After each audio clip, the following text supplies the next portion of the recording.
The impact wasn't a landing. It was a violent, screaming end.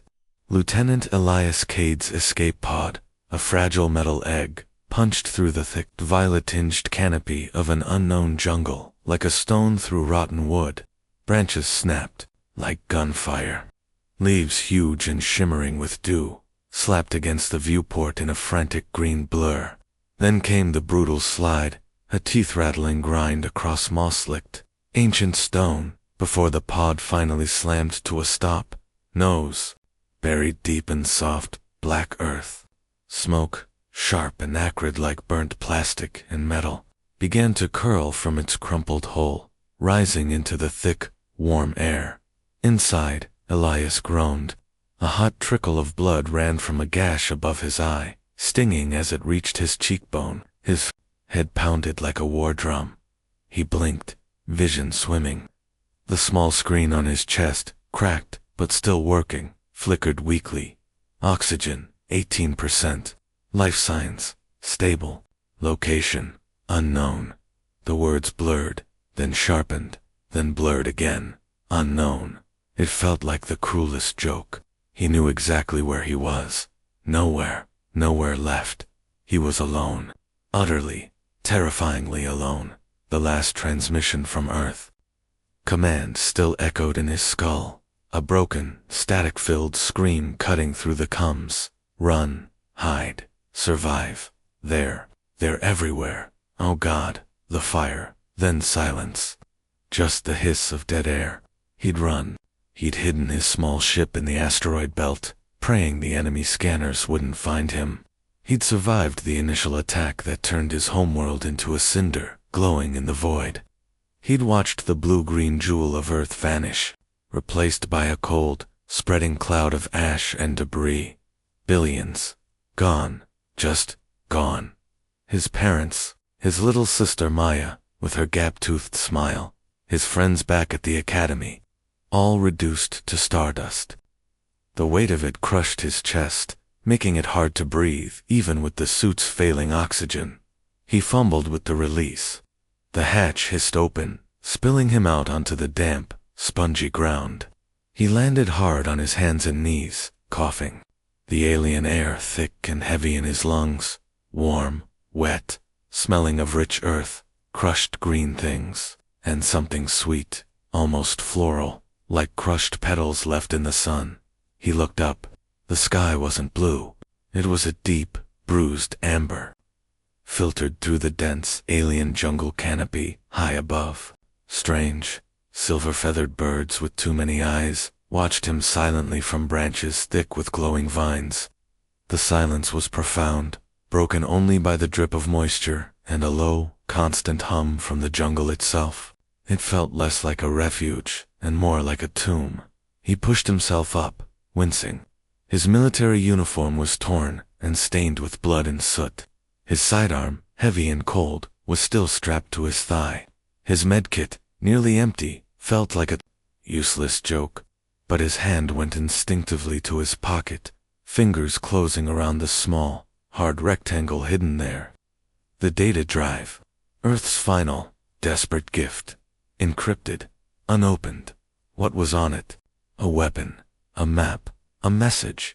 He didn't know. He only knew it was something worth dying for. Something Command had ordered him to protect with his life. He'd failed to protect Earth. He wouldn't fail this. He stumbled away from the wrecked pod, leaving the smoke and the smell of his own fear behind. Every step was agony. His body screamed for rest, for water, for the familiar gravity of home.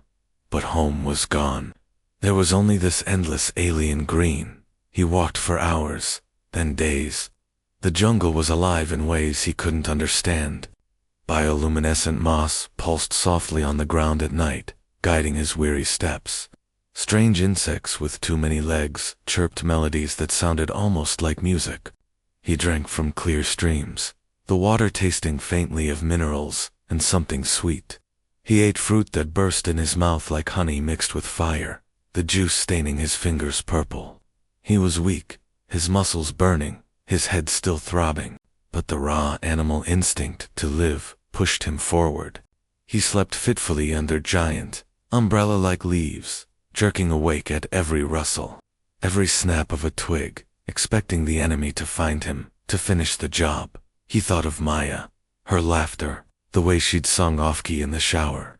The last time he'd seen her, waving from the porch as his transport ship lifted off. Come back soon, Eli. He hadn't come back soon. He hadn't come back at all. A sob choked him, raw and ugly, but he swallowed it down. Tears were a luxury he couldn't afford. Tears wouldn't grow food. Tears wouldn't fix his suit. Tears wouldn't bring anyone back. He wasn't supposed to survive. The enemy had swept through the galaxy like a scythe, cutting down civilizations without mercy. Humanity, they said, was too emotional, too chaotic, a threat to galactic order. They'd erased a planet because they feared its heart. He was a ghost, a leftover scrap of something they'd tried to destroy completely. But he was alive, his heart hammered against his ribs, a fierce, stubborn drumbeat in the silent jungle. He felt the rough bark of a tree under his palm, the cool dampness of the air, the ache in his bones, real, present. He stopped, leaning against a giant smooth trunk, breathing hard. He looked down at his hands, human hands, stained with dirt and blood, capable of building cities and holding a child's hand, capable of creating beauty, not just war. He wasn't just a soldier. He wasn't just the last human. He was Elias, and he would not let the last spark of earth die with him. He pushed off the tree, squared his aching shoulders, and took another step into the unknown green. He would survive. He would remember. And somehow, against all the crushing weight of the dead, he would find a way to make them see. The journey ahead was dark, but the ember inside him, small and fierce, refused to go out. He walked on. 3 days. 3 days of stumbling through a green hell that breathed and watched Ilias's legs burned. His mouth tasted like dust and old blood. The cut on his head had turned angry and red, throbbing with every heartbeat. He'd wrapped it with a strip torn from his shirt, but the fabric was stiff with dried sweat and grime. Hunger was a constant, hollow ache.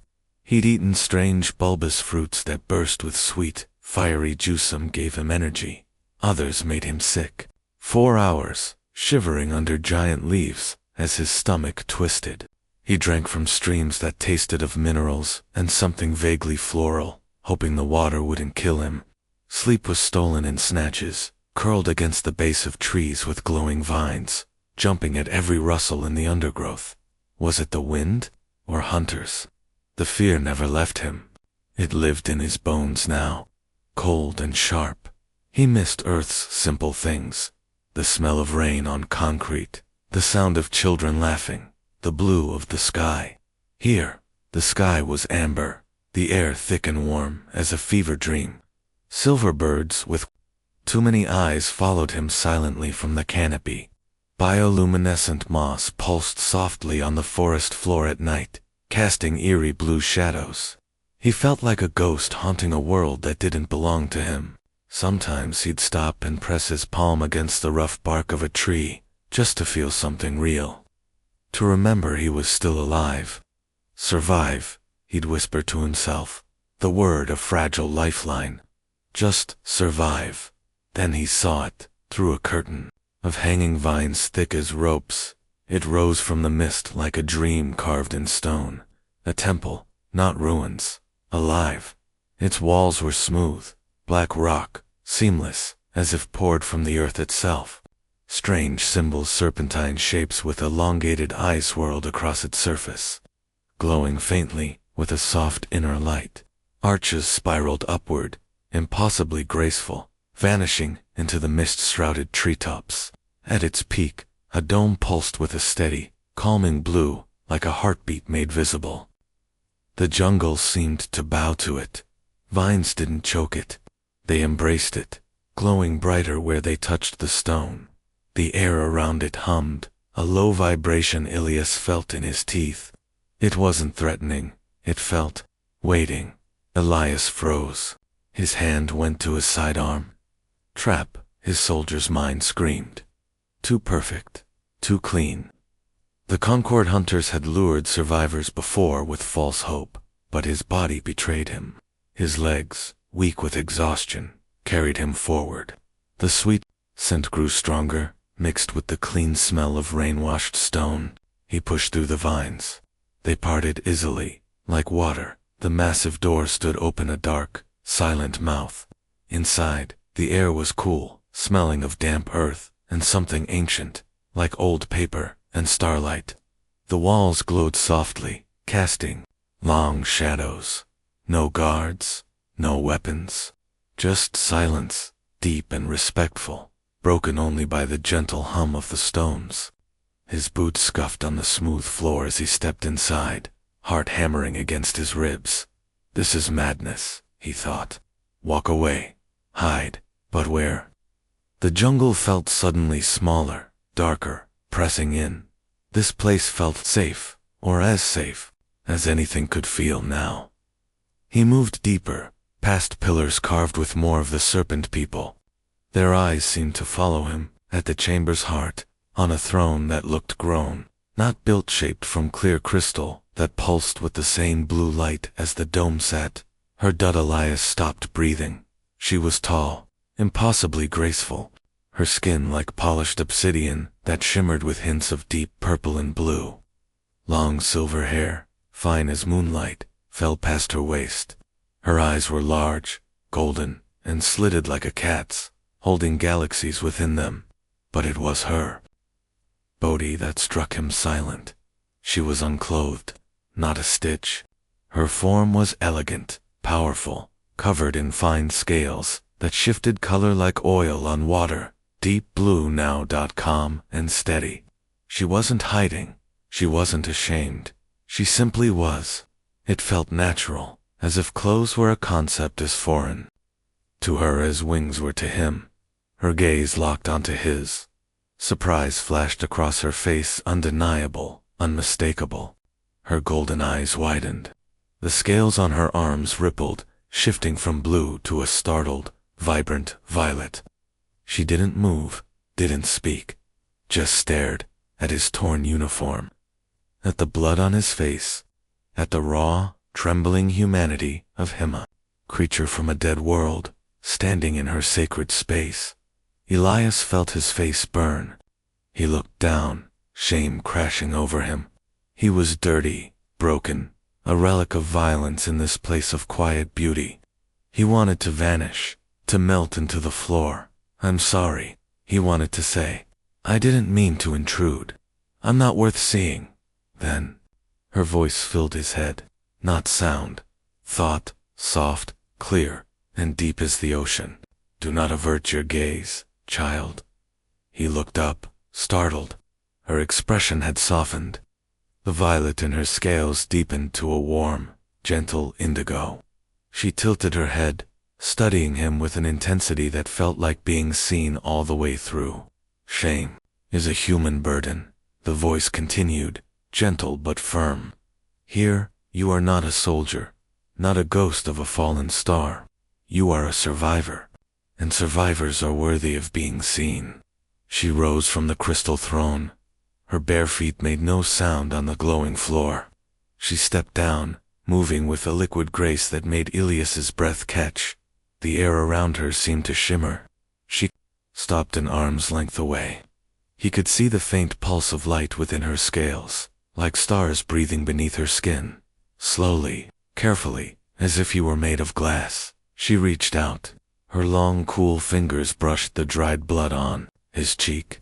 The touch sent a jolt through him, not fear, but something deeper, recognition, a connection that bypassed words. Your world is silent in the stars, she whispered into his mind. Her golden eyes held his, and in them, he saw it not pity, but grief. Real, aching grief. I felt its song end. I mourned the loss of your music, your love, your fragile, beautiful light. Tears, hot and sudden, blurred Elias's vision. He hadn't cried since Earth died. He'd buried it under survival. But here, in this impossible place, with this impossible being who knew, the dam broke. A single tear traced a clean line through the grime on his cheek. She didn't flinch. Her thumb gently caught the tear, studying it like a rare jewel. Her scales shifted again, swirling into a soft, comforting white like snow under a quiet dawn. Then her gaze dropped to his pocket, to the hard rectangle hidden there. "You carry what they could not destroy," she said, her mental voice thick with something like wonder. "What is it, little survivor?" Ilias's hand went to the data drive, Earth's last heartbeat. He didn't know if he could trust her.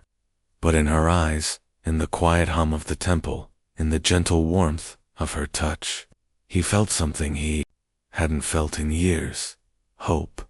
And for the first time since the sky turned to fire, he didn't feel entirely alone. Elias's hand trembled over the data drive in his pocket. The Empress watched him, her golden eyes, patient, unreadable. Her scales shimmered, a calm indigo, but he felt the quiet pull of her attention, like gravity. He remembered commands. Last order, protect it with your life, Cade. If they find it, everything dies twice. He'd carried this cold piece of plastic through fire and ash, not knowing what it held. Now, facing this being of living starlight, the weight of it crushed him. What if it was a weapon? What if showing her meant dooming her world too? He looked down at his own hands, calloused, scarred, human hands that had held a rifle, wiped blood from a friend's face, buried his sister's doll in the rubble of their home. Hands that had also built cities, planted gardens, held his mother's as she sang him to sleep. This was what the Concord feared, not strength. This, slowly. He pulled the drive free. It felt heavier than lead. The Empress didn't move. Her voice flowed into his mind, gentle as a sigh. "Fear lives in your bones, little survivor. But here, fear is a guest, not a master." She extended a hand, palm up, not demanding. Offering. Elias placed the drive in her cool, scaled fingers. The moment it touched her skin, the temple sang. A deep, resonant hum rose from the floor, vibrating through Ilias's boots. The crystal throne flared brighter. The Empress's eyes widened, slightly surprised, then understanding. She turned the drive over in her long fingers, studying it like a sacred seed. "This is your world's heart," she murmured. "Not a weapon, not a map, a memory." She moved to the temple's center. The floor there was smooth, dark stone, etched with glowing silver lines that pulsed like veins. She pressed the drive into a shallow depression. It fit perfectly. Light exploded, not harsh, not blinding. A soft, warm radiance, like sunrise through stained glass. Holographic images bloomed in the air, flickering, fragile, impossibly alive. A city skyline at night, glittering with a million lights. New York, Elias thought, throat tight. He'd walked those streets with Maya, chasing ice cream trucks. A painting starry night's world above them. Van Goghs, cypress trees, twisting like living things. Then music. A symphony swelled, filling the temple with sound Elias hadn't heard since Earth died. Beethoven's Ode to Joy, he gasped. It was the song playing in the park the day his parents took him and Maya to feed ducks. He could almost smell the pond water, feel Maya's small hand in his. The images shifted faster now. Children laughing on a beach. A black and white film of Chaplin tripping over his own feet. A close-up of hands shaping wet clay into a bowl. An old man playing chess alone in a sunlit garden. A woman dancing barefoot in a field of golden wheat. Humanity, not soldiers, not statistics. People, living, loving, creating. Elias sank to his knees. Tears streamed down his face, hot and silent. He hadn't realized how much he'd buried it all, the joy, the ordinary magic of being alive. Here it was, not lost, preserved. The Empress stood perfectly still, her face turned up to the light show. Her scales had stopped shifting. They were pure, radiant, white, like untouched snow under a newborn sun. but Elias saw the tremor in her shoulders, saw the way her long fingers curled into fists at her sides. Then came the final image. A little girl, maybe 6, sitting on a wooden porch under a blossoming cherry tree. Sunlight dappled her freckled face. She wore a dress too big for her, sleeves rolled up. She looked straight into the camera, her eyes bright with mischief and something deeper hope. Twinkle, twinkle, little star, she began, her voice small and clear, slightly off-key. How, I wonder what you, she giggled, covering her mouth. Mama says I sing like a frog. She tried again, serious now, pouring her whole heart into it. Up above, the world so high, like a diamond in the sky. The hologram faded. The music softened to a whisper. Silence rushed back into the temple, thick and aching. The Empress made a sound, not a sob, not a sigh. A low broken hum that seemed to rise from the earth itself. She turned to Elias, and he saw it, the raw, shattering grief in her golden eyes. Tears didn't fall from her eyes. Instead, her scales wept. Tiny beads of liquid light, like captured starlight, formed along her arms and cheeks, shimmering before vanishing into the air. This, her mental voice cracked, rough with emotion. The temple walls trembled in response, the hum deepening into a mournful chord. This is why they erased your world. Elias shook his head, confused. Why? Because we sang?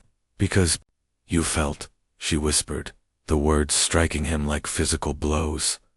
She stepped closer, her luminous tears still falling. They saw your art, your music, your fragile, messy love, and they called it weakness. They called it chaos. They feared what they could not control, the way your hearts burned so brightly, so painfully. She touched his chest, right over his hammering heart. Her fingers were warm, real. They destroyed a planet, because they were afraid of a child's song. The truth hit Elias like a physical wave. Not politics, not resources. Fear of beauty, fear of feeling. His knees gave out. He crumpled onto the glowing floor, forehead pressed to the cool stone. All the running, all the hiding, all the guilt for surviving it, made sense now. They hadn't just killed Earth. They'd tried to kill this, the messy, glorious, terrifying thing called humanity. The Empress knelt beside him, not as a ruler, not as an alien, as one survivor to another. She gathered him gently, impossibly, into her arms. Her skin was warm, her scales soft as silk against his cheek. Her scent was rain and old stone, and something sweet, like the crushed petals outside. They failed. She breathed into his mind, her voice a fierce, quiet flame in the dark. The temple's light pulsed around them, wrapping them in a cocoon of blue radiance. Look what you carried through the fire. Look what still lives. She pulled back slightly, holding his face in her hands. Her golden eyes held his, unwavering. In them, Elias didn't see pity. He saw recognition. He saw a mirror reflecting back the thing he'd almost forgotten, his own worth. This, she said, her voice steady now, ringing with quiet power, is not just your legacy, Elias Cade. It is a gift to the stars, and I will never let it be forgotten. Outside, the alien jungle hummed. Inside, the temple, a dead world's song echoed in the silence.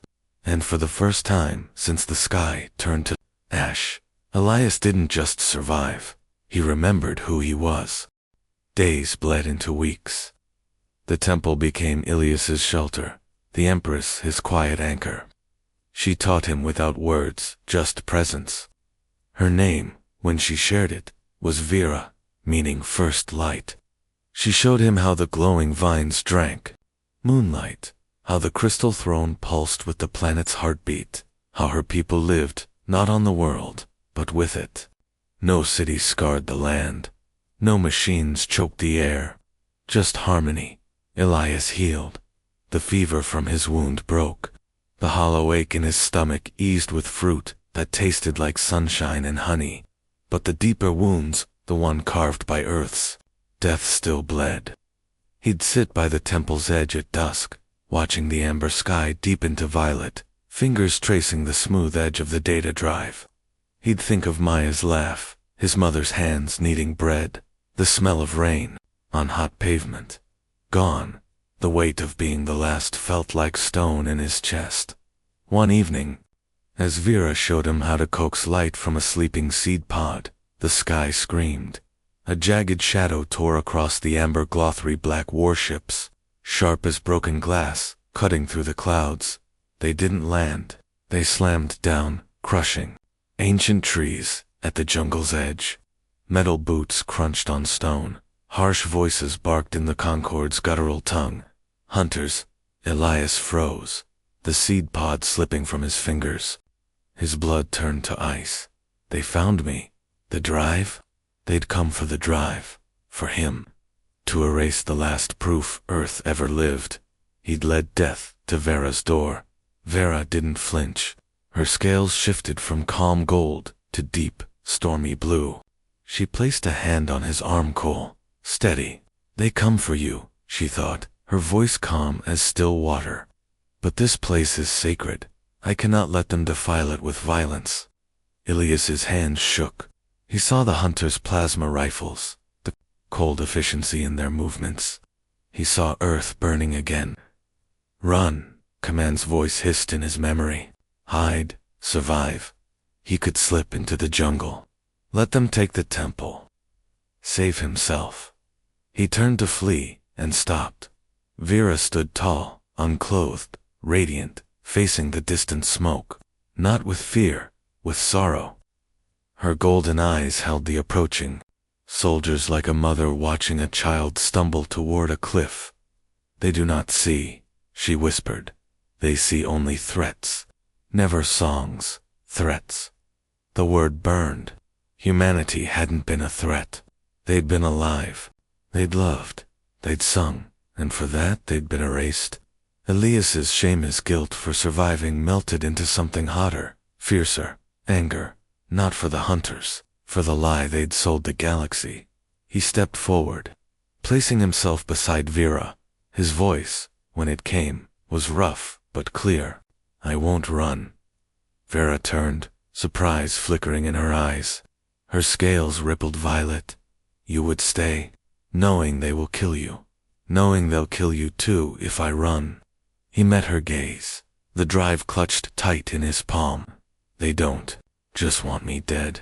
They want this erased. He tapped the drive. The proof that we weren't monsters. That we built more than weapons. That we mattered. He thought of the little girl singing under the cherry tree. Up above the world so high. Her voice echoed in his skull. Fragile and brave. This was worth fighting for. Not with guns, but with truth. Vera was silent. The hunters were closer. Now he could hear the thump of their boots, smell the ozone of their weapons. She looked at the drive, then at Ilias's face, streaked with dirt and resolve. Her hand rose, not to stop him, but to brush a tear he hadn't felt fall from his cheek. You carry such fire, she murmured, even in the ashes. Elias swallowed hard. I won't hide what we were. Not again. He lifted his chin, staring toward the smoke. Let them see. Let them know what they destroyed. Vera's scales shifted. The stormy blue melted into a warm, steady, gold-like sunlight on water. A small, radiant smile touched her lips. And what will you show them, little survivor? Elias thought of the symphony in the temple, the painting of stars, the child's off-key song. He thought of Maya's laugh, his father's calloused hands, teaching him to fish, the way his city smelled after rain. This was humanity, not the war. This, a lullaby, he said softly. Just a lullaby. Vera's smile deepened. She took his hand. Her skin was warm, alive. The hunter's shouts grew louder, closer. Then we will sing together, she thought, her voice ringing with quiet certainty. She raised their joined hands, not in surrender, but in offering, toward the smoke, toward the hunters, toward the stars. Let them hear what they tried to silence. The temple answered. The crystal throne flared, bathing them in blue light. The humming walls swelled into a low, resonant chord, a single, pure note that vibrated in Ilias's bones.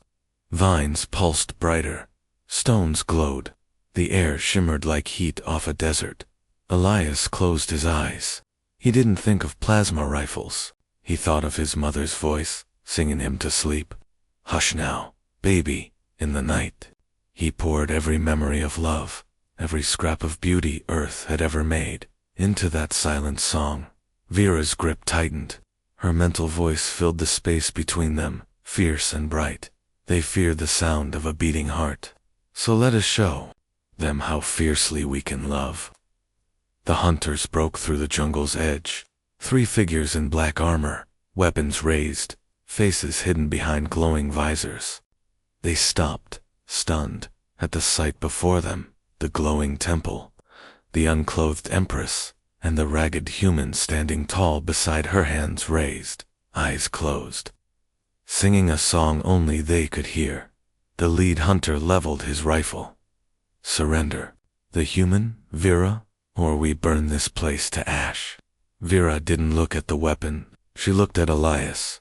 Her scales blazed gold bright as a newborn star. Ash is all you understand, she thought, her voice carrying to every stone, every vine, every leaf. But we are the light that rises from it. She squeezed Ilias's hand. The temple song grew louder, sweeter, and Elias began to hum, a soft, trembling note. The first line of Twinkle, Twinkle. The hunters hesitated. Their weapons wavered. For the first time in centuries, the Concord heard something they couldn't destroy. The hunter's finger tightened on the trigger. The plasma rifle hummed, its tip glowing cherry red.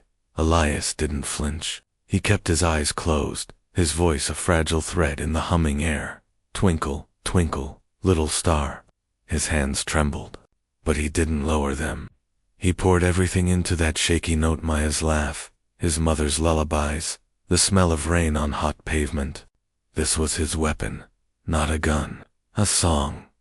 The lead hunter spat in the Concord's guttural tongue, pathetic, singing as you die. He took a step forward, boots crushing glowing moss. Give us the human, Vera, or we reduce you both to ash. Vera didn't move. Her scales blazed gold, warm as sunrise.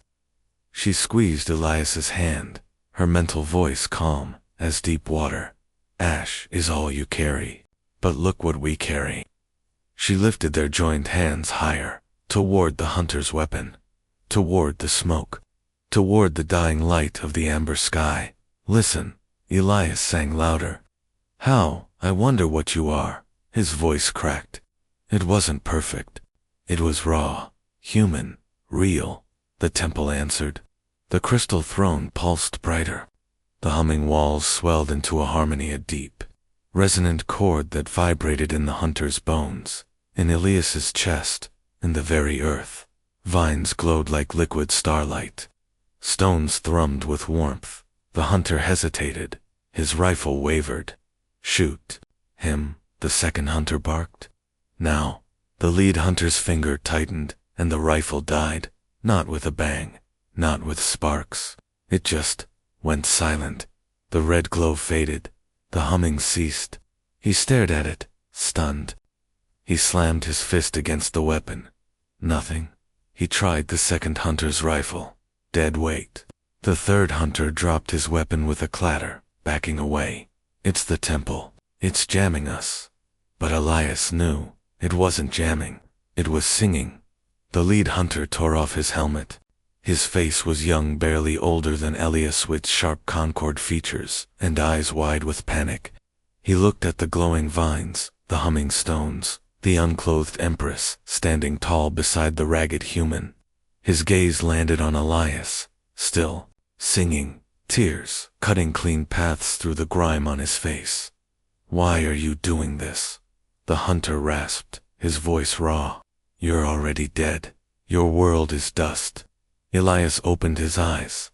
He met the hunter's gaze, not with hatred, but with sorrow. "No," he said, his voice steady now. "We're still here." He tapped his chest. "Right here, in every note, every memory, every child who ever looked up at the stars and wondered." He took a step forward, hand still in Vera's. "You erased a planet, but you can't erase this." The hunter stared at him, at the data drive clutched in Elias's free hand. "What is that?" "Our heart," Elias said softly. "The part you were too afraid to see." He pressed the drive into the temple floor. Light bloomed again, not the hologram this time, but pure, warm radiance. It wrapped around the hunters like a blanket. The young one flinched, but didn't run. The light touched his face, and for a second, his hard Concord eyes softened. He saw it, a flash of memory, a small room, a lullaby, a mother's hand stroking his brow before war took her. Elias saw it too. The hunter's breath hitched. A single tear traced his cheek. I had a sister," the hunter whispered, his voice breaking. "She sang like that, before the Concord took her for re-education." He looked at Elias, really looked. "You're not like the reports said." "The reports lied." Vera's voice filled the clearing, gentle but firm. She stepped forward, still unclothed, still radiant. The hunter didn't raise his dead weapon. He just stared at her, this being of living starlight who mourned a dead world. "They called your kind chaotic, weak, but chaos is life. Weakness is feeling, and feeling is the strongest force in the universe." She knelt, bringing her golden eyes level with the hunter's. Her scales shifted to a soft, calming blue. "You hunt because you are afraid, but what are you afraid of, child?" The hunter's shoulders shook. That we're wrong. That we've spent centuries burning stars for nothing." He looked at the data drive, glowing softly on the stone. "What's on it?" Elias knelt too, ignoring the ache in his legs. He held up the drive. A little girl singing Twinkle Twinkle. A painting of stars. A garden. A man teaching his son to fish. He met the hunter's eyes. "The things that made us human.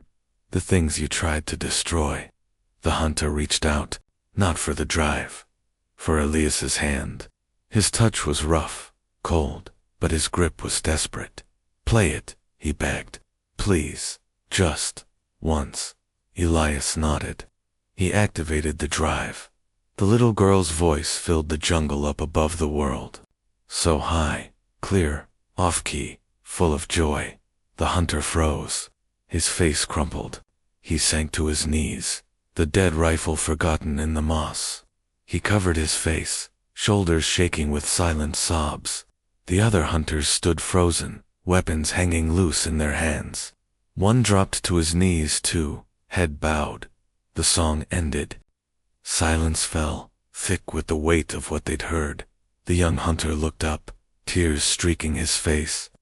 "We were told your world was a threat, that your emotions made you dangerous."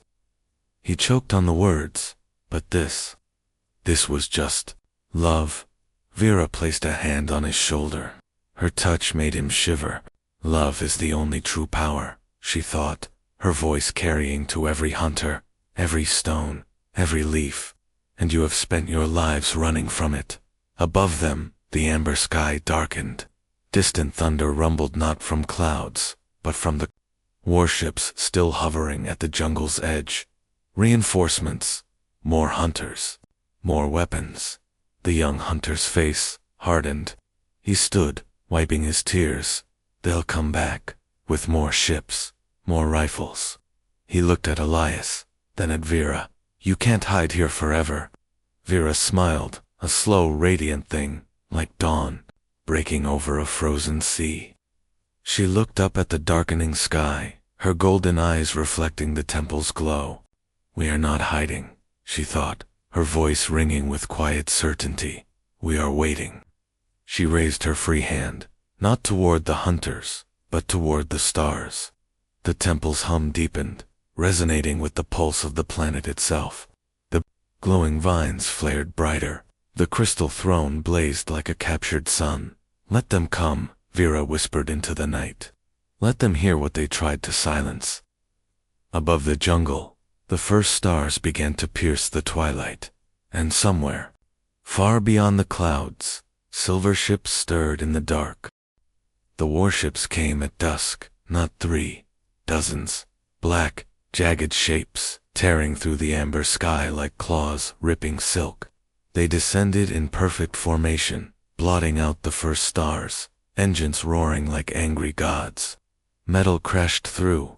The jungle canopy, ancient trees snapped like twigs, vines shredded, glowing moss crushed under heavy landing struts. Smoke choked the air, thick and acrid, smothering the sweet petal scent. Boots stamped in unison. Plasma rifles hummed to life, casting sickly red glows on the mossy ground. The Concord had brought an army. Elias stood tall beside Vera, hands still clasped in hers. His heart hammered, but his voice stayed steady. Twinkle, twinkle, little star. He sang softly, a fragile thread of sound against the war machines. Growl, the young hunter Kale, he'd learned, stood just behind them, his dead rifle discarded, his face pale but resolute. The other defectors knelt nearby, heads bowed, refusing to raise weapons against the song. The Concord commander emerged, first, tall, armored in black metal that seemed to drink the light, face hidden behind a visor, glowing blood red. His voice boomed through a speaker, harsh and metallic. Empress Vera, surrendered the human and the data drive, or we leveled this temple, and every living thing on this world. Vera didn't flinch. Her scales blazed gold, brighter than the warship's lights, reflecting the temple's blue pulse. She stepped forward, still unclothed, still radiant, a being of pure light, facing a mountain of shadow. You mistake silence for surrender, Commander. Her voice echoed, not just in Ilias's mind, but across the clearing, vibrating in the stones, the trees, the very air. You mistake peace for weakness. But we do not surrender what makes us alive. The commander laughed, a dry, rattling sound. Alive, your precious human carries the virus of chaos. The emotion that destroyed his world will destroy yours. Hand him over, and we spare your planet. Elias stepped beside Vera. He held up the data drive, its tiny light defiant against the warship's glare. We weren't destroyed by chaos, he shouted, voice raw but clear. We were destroyed because we felt, because we loved, because a little girl sang under a cherry tree. He pointed at Kale. He heard her. He remembered his sister. The commander's visor flickered. Sentiment, weakness, erase it, he raised. A gloved hand, open fire. Plasma bolts ripped toward them, crimson streaks of death. Vera didn't move. She simply sang, not with her mouth, with her soul. A single, pure note erupted from her deep, resonant, older than mountains. It wasn't loud. It was everywhere. The note hit the plasma bolts mid-air. They didn't explode. They shattered, like glass, like dreams. The crimson fire dissolved into harmless sparks that rained down like dying fireflies. The clearing fell, silent. Even the warship's engines stuttered. The commander staggered back. What sorcery is this? Not sorcery. Vera's voice rang, clear and strong. Harmony, the song of this world. The song of every world you've silenced. She raised both hands now, not in defense, but in invitation. Toward the warships, toward the stars, toward the terrified soldiers below. You fear the sound of a beating heart, then listen well. She turned to Elias. Her golden eyes held his, filled with trust, with love, with the weight of 1,000 dead worlds. Sing with me, Elias. Sing for Earth. Sing for Kale's sister. Sing for the little girl under the cherry tree. Elias closed his eyes. He thought of Maya's laughter, of his mother's hands, of rain on hot pavement. He poured it all into one shaky breath. Twinkle, twinkle, little star. Vera joined him. Her voice wasn't human. It was the wind through ancient trees, the pulse of a distant star, the deep hum of the planet itself. It wrapped around his fragile melody, lifting it, strengthening it. "How, I wonder what you are," the temple answered. The crystal throne blazed like a captured sun. Vines pulsed with blinding light. Stones glowed white hot. The air shimmered, thick with sound. Above them, the sky ripped open, not with weapons, with light. Hundreds of silver ships, sleek, graceful, shimmering like liquid moonlight, slid silently from the clouds. They didn't fire, they sang. A single, unified note, pure and powerful, weaving with Vera's and Ilias's. It wasn't an attack. It was a lullaby. The Concord warships didn't stand a chance. Metal screamed as it twisted. Armor buckled like paper. Plasma rifles melted into slag. The black ships didn't explode. They unraveled, dissolving into harmless dust that drifted down like dark snow. The commander's visor cracked.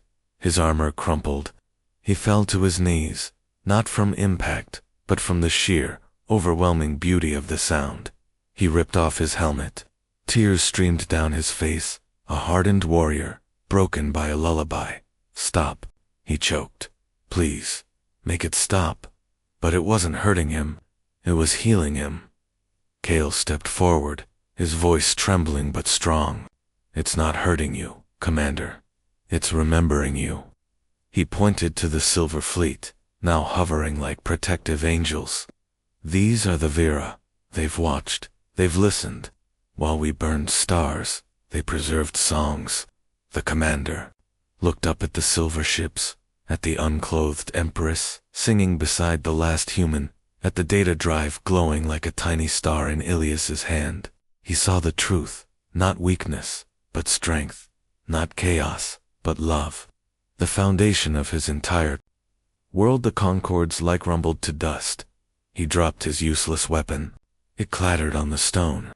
Then, slowly, deliberately, he removed his armor, piece by piece, until he stood bare, vulnerable, just a man beneath the singing sky. He knelt not in surrender, but in respect. This Vera's voice echoed, gentle, now, carrying across the silent battlefield, to every soldier, every ship, every listening star, is why they feared us. Not our weapons, our hearts, not our fire, our song. Asterisk. She turned to Elias, her scales shifting to a soft, peaceful white like snow under a quiet dawn. She took his face in her hands, her touch warm, real, human in its tenderness. "They tried to silence the stars," she whispered, "only for him. But the stars always sing back." Above them, the Silver Fleet pulsed in time with the temple's hum. The Concord soldiers lowered their weapons. Some wept, some knelt. One young soldier, a girl, barely older than Meyer, reached into her pocket and pulled out a small worn music box. She wound it. A tinny, off-key melody filled the air. "Twinkle, twinkle, little star."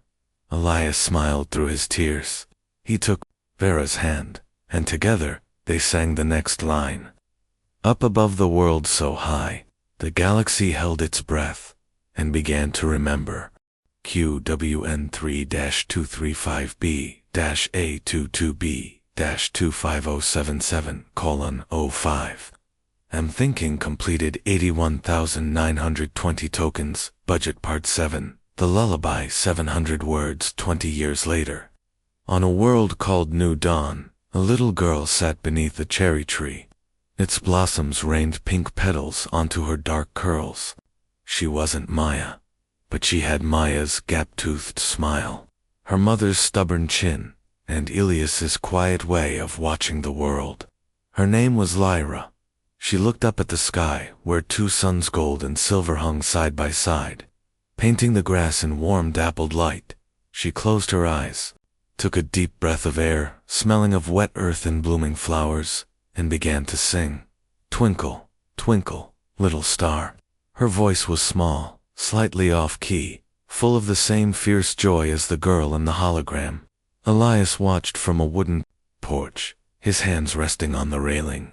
Time had etched deep lines into his face, silvered his hair, and slowed his steps.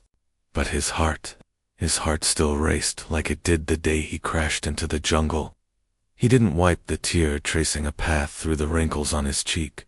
Beside him, Vera stood tall and radiant, her obsidian skin shimmering with soft, shifting hues of dawn pale gold, gentle rose, quiet blue. Her silver hair, now streaked with threads of starlight, fell past her waist.